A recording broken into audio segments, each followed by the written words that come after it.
Hello everyone, Daniel Yuck here. Thank you all for tuning in today. I appreciate you. Today we're going to be diving into the letter K here in our basic graffiti lettering series. Now please keep in mind we're going to go ahead and keep a basic approach in which I share with you all my logic, thought process, and the approach that I take to create the idea from scratch to paper here. In this case, I'm going to be using my iPad.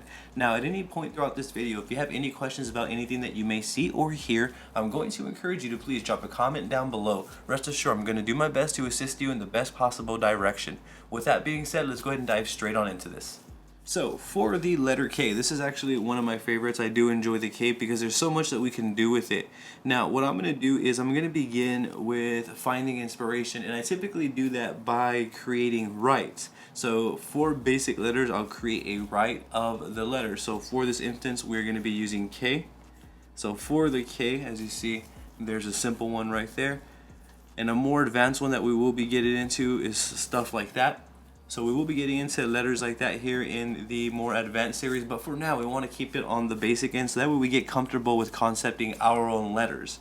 So that way we can find inspiration at any notice or at any moment's notice, and I think that's a better way to go long term. So let's go ahead and keep it basic here. So that's one cool K that I actually like. Another would be to simply loop it. It's a little bit more, mid-range there. Have another uppercase K where we can go ahead and something like that. That one's actually decent as well. So as you can see, there's a few K's right there that we do like.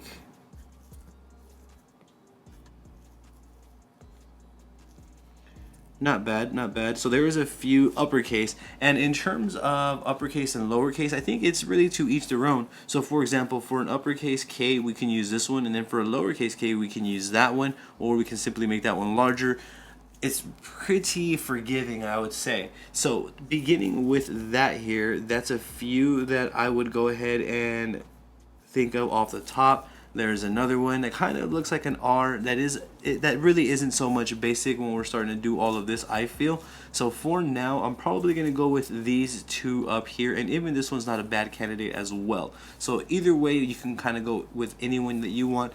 And on your end, when you're creating rights, I will make another video on share more on how I go about creating rights. If you're not really familiar with creating graffiti rights, I can go ahead and help you out there as well. Maybe possibly help you in a better direction and help you develop as well with that. But for now, we're going to stick to actualizing these into like a bomb style format, basic graffiti. So from there, I'm going to use those two. I'm going to begin with the uppercase K. And then what I'm going to do is I'm simply going to loop it around like so. So I'm going to start off with something like that. I want this top area to be a little bit bigger. I want the bottom area to go to a point like that. And then I kind of want to mimic that right there. And again, I really don't have to. I can kind of go any way with it I choose.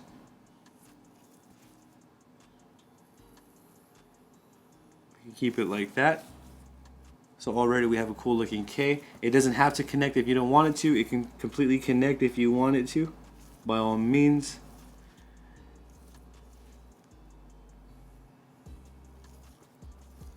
To each their own.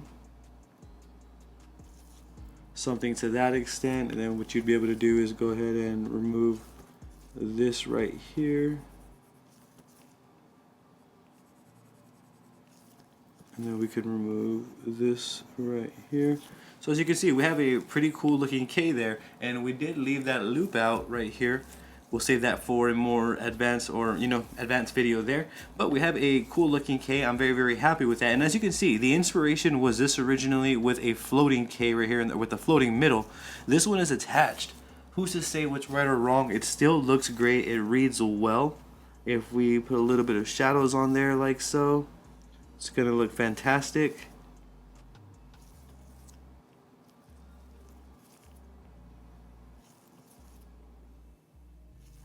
So go over here as well and over here. So as you can see, we can approach it like that. To each their own. I don't like that right there, so I'm going to stick with those two. So there we have an uppercase K, and what I can do is allow me to focus here. I'm going to put some gray there. That's one approach we can take. And another approach we could take, we can do this one right here for a little bit of variancy, to have a little bit of variation, sorry. So I'm going to approach it the same way here. I'm going to go ahead and start off with the basic, the basic main part of the letter K. And then from here, I'm going to start off as I did with the right, and I'm going to kind of just build from there. So I'm going to go right here. And I can go over here. So you get the idea. What I'm trying to do is build on the letter K here. Like so. And this may be a little bit more advanced, however, still completely doable once you get that corrected. A little tricky there.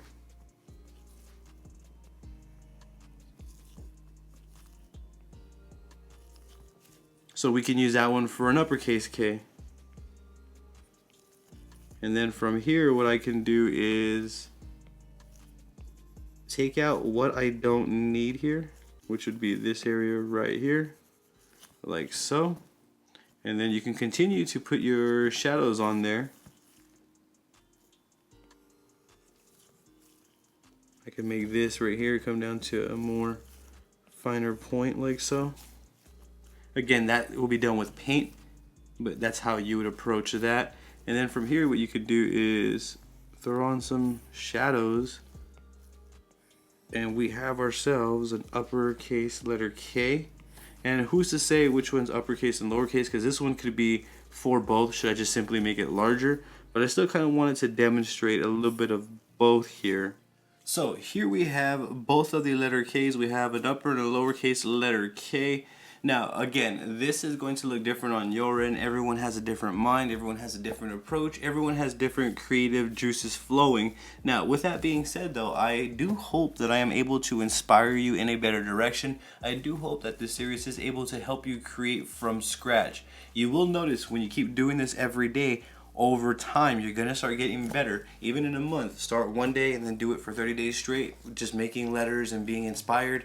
Don't be harsh on yourself. Don't think, make sure that you start, you finish every one, and by the end of that 30 days or by the end of that month, you're going to get better. You're going to see dramatic improvement. You can simply keep all of your work as well to visibly see your progress. Now, if you have any questions at all about anything that I may have said or that you may have heard throughout this video about me talking about, please drop it in the comments below. I'm going to do my best to assist you in the best possible direction. If you have social medias, I would genuinely appreciate the support on there as well. I have Facebook, Instagram, Twitter, and TikTok. I would truly appreciate the support on there, all under the same name as this YouTube channel. Don't forget to hit that subscribe button for me and ring that bell, as I will be bringing more videos like this for you all. Thank you for tuning in yet again. You have a great day.